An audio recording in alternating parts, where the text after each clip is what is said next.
Many times when I'm talking to salespeople and entrepreneurs, they'll talk about how challenging it is to close a deal in this marketplace and how difficult the economy is, how difficult it is to get through to customers, to get them to get on board, to buy a product or service.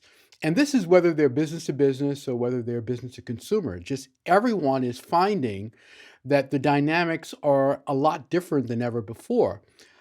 We even hear it out and about in politics. We hear it in the discussion of economics. It'd be nice to get back to where things were and to improve things and to improve the economy. Even when there are good signs in the economy, many folks will say, "Well, wait a minute, I don't see that happening. Even though it looks like income is going up and debt is going down, I don't see that happening in my world."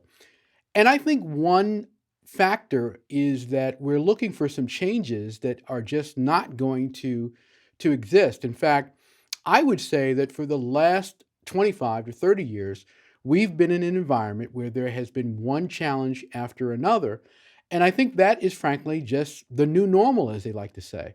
It's the way it is. And so we have to learn how to operate in an environment that's more challenging. Technology has improved productivity. I think real productivity is not as high, but companies have more ability to do things than ever before. They need fewer people. Technology has changed what people need to know in terms of skills. And it has also changed, all of the economic challenges have changed how we approach buying and decision making, particularly at companies.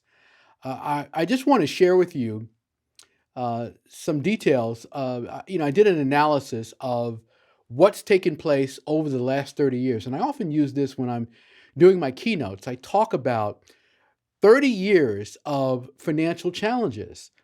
Just listen to this. Think about this for a moment. Here's a 30-year snapshot of the kinds of things that we have dealt with. And I like to call this globalization that's connected prosperity, but also connected challenges. In the 1980s, we had the Japanese asset price bubble. In 1987, we had Black Monday. In 1990s, we had the Finnish-Swedish banking crisis. In 1994, the Mexico economic crisis. 1997, the Asian financial crisis. 1998, the Russian financial crisis. 1999, the Argentine economic crisis. 2000, the dot-com bubble. 2001, the 9/11 attacks.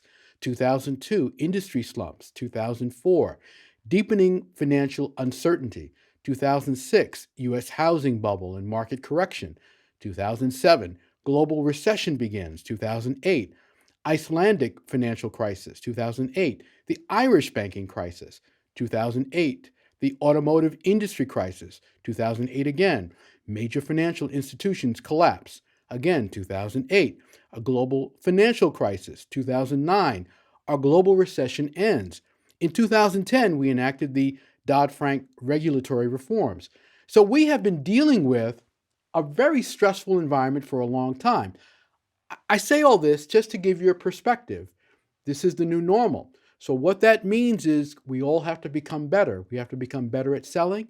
We have to become better at marketing. And we have to understand that this is an environment where people are more cautious. So don't think that we are under some cloud that we're trying to get out of. The world has changed. It is true that we are connected globally and we have shared prosperity, but we also have shared challenges and we have to be prepared for that.